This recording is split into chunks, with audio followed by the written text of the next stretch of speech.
Well, today we're going to PDI this V2. So we'll show you the process. We'll wheel it up onto the bench later on, start the PDI process. First of all though, just want to tell you about the V2 itself. This is the replacement for the 959.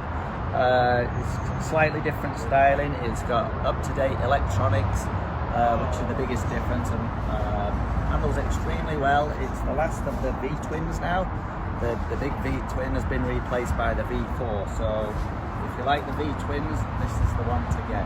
Okay, so we're going to wheel this in and start the PDI process, pre-delivery inspection. So I'm going to take it into the workshop now.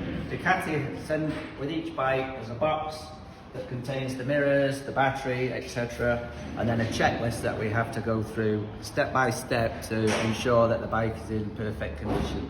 This includes, checking for any damage, check the chain, install the battery, tire pressures, torque specs on axles, caliper bolts, etc.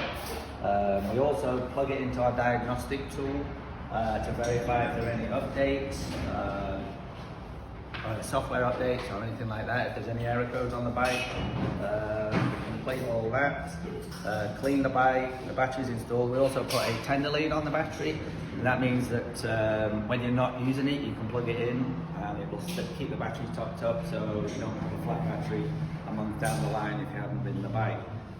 Once it is all prepped and the mirrors are installed, etc., the technicians take it on a 3-mile test ride to verify everything is good. Once that is done, it goes into the showroom and goes to its new home.